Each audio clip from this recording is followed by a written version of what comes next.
Bonsoir à tous, vous êtes sur Lancer Critique et aujourd'hui nous allons nous intéresser à Warcry et plus précisément au Daughter of Cain, afin de savoir si c'est une bande qui est faite pour vous. Dans cette série, nous allons parler de l'historique de la bande dans Age of Sigmar, quel est leur style de jeu sur le champ de bataille, quel mercenaire est intéressant pour eux, et finalement je vous proposerai deux listes de bandes, une pas chère et une plus orientée tournoi. Et n'oubliez pas que la première règle pour choisir une bande est qu'elle vous plaise visuellement. Le reste ne vient que bien après. Les Daughter of Cain se déplacent à la vitesse de l'éclair, découpant leurs ennemis dans un tourbillon d'acier, alors que leurs lames tranchent, leur visage impassible d'une froide beauté s'illumine, plus joyeux à chacune de leurs victimes. Pour elles, le choc des armes est un rite sacré, perfectionné avec tout le talent et la grâce dont peuvent faire preuve les elfes. Alors que le sang est répandu au nom de Cain, les sœurs gagnent en puissance et en fureur. C'est dans cet état frénétique que les disciples de Cain sont les plus proches de leur dieu, revigorés par sa volonté de fer et son insatiable soif de sang. Fidèles à leur dieu impitoyable, les Daughter of Cain continuent le massacre jusqu'à ce que le dernier ennemi soit tombé. Cain, l'ancien dieu de la bataille et du meurtre, aurait été détruit par les dieux du chaos, une affirmation rejetée avec véhémence par le culte matriarcal. Bien sûr, affirmer une telle hérésie est un crime passible de mort, une condamnation que l'ordre exécute avec zèle. Pendant des siècles, les elfes ont été difficiles à trouver, mais cachés dans le royaume de l'ombre d'Ulgu, les Daughter of Cain ont prospéré. Quand Sigmar réouvrit les portes d'Azir, le culte grandissant s'est propagé. Des sanctuaires dédiés à Cain ont été construits près de toutes les grandes colonies fondées pendant l'âge de Sigmar. Alors que des pèlerinages de bataille marchent pour venir en aide aux forces de l'ordre, la puissance des Cainites continue de croître. Une seule personne se tient derrière l'improbable revitalisation du peuple déchu et de leur religion en déclin, Morathi. Elle est une sorcière à elfes dont la magie rivalise avec celle des dieux, connue pour sa beauté et son tempérament féroce. Son passé est intimement lié à d'innombrables régimes, complots et disgrâces. Beaucoup la connaissent comme la mère de Malérion, un être au pouvoir immense qui est passé à l'immortalité. C'est un chemin que Morathi elle-même cherche à imiter à tout prix, et elle s'est dédiée, comme jamais auparavant, à diriger et à faire grandir le culte de Cain à une ferveur sans égale. Les Daughter of Cain est un ordre mystérieux, détesté par leurs ennemis, mal compris et craint par leurs alliés. Cependant, quiconque est combattu à leur côté ne pourra jamais nier que ce sont de féroces ennemis du chaos. Quand Alarielle, reine des Sylvanettes, a appelé à l'aide pour récupérer le royaume de Ghyran aux légions de la peste de Nurgle, aucun n'a répondu avec autant de zèle que les filles de Cain.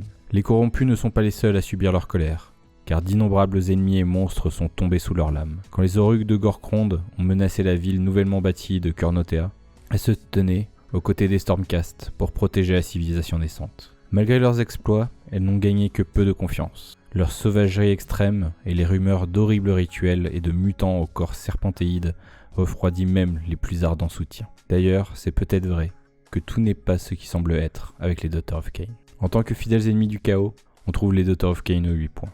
Dans une bande on peut croiser les Witch Elves, ce sont des armées de Cain, dévotes et meurtrières, utilisant leur vitesse et leur dextérité plutôt que des armures pour entrer en combat, tranchant et découpant leurs ennemis avec zèle.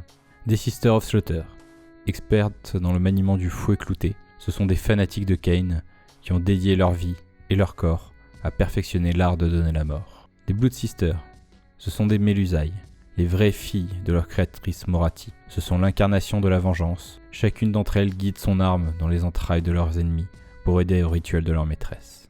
Les Bloodstalkers, elles lancent des volées de flèches, traquant le cœur de leur cible avec une précision surnaturelle. Au corps à corps, elles utilisent des dagues rituelles pour couper les organes de leurs victimes, offrant ainsi un sacrifice à leur maîtresse Morathi.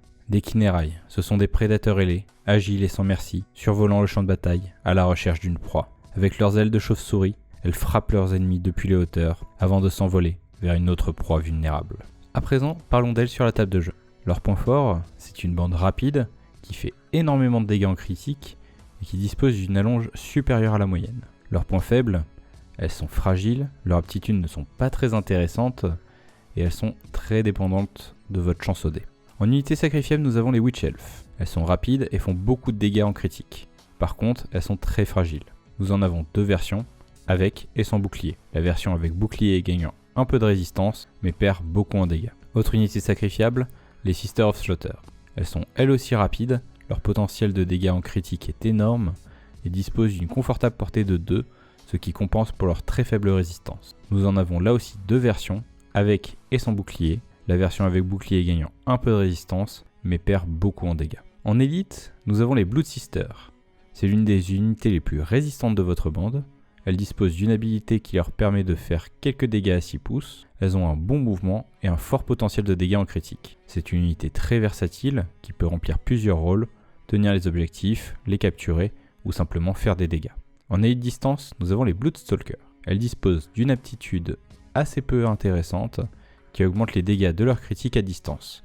Elles sont aussi rapides et résistantes que les Blood Sisters et disposent d'une attaque à 20 pouces qui peut être utile pour permettre aux autres unités d'utiliser l'aptitude universelle d'Author of Cain qui sur un double donne +1 à la caractéristique d'attaque et de force s'il y a une unité ennemie blessée à 3 pouces. Finalement, en élite rapide, nous avons les Kinerai.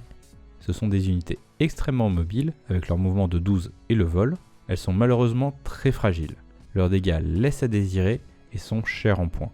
Nous en avons deux versions, la Earthrender qui dispose d'une attaque à 8 pouces et la Lifetaker qui inflige un peu plus de dégâts. Le leader dispose d'une aptitude sur un triple qui augmente de 1 la caractéristique d'attaque de toutes les figurines ennemies à 6 pouces, mais qui ne peut être utilisée qu'après avoir éliminé une figurine ennemie. Votre bande étant totalement dépendante du critique, avoir plus d'attaque augmente énormément son potentiel. Il va donc nous falloir un leader capable d'utiliser cette aptitude. Nous en avons 6 différents. La version Witch Elf et Sister of Slaughter sont trop fragiles.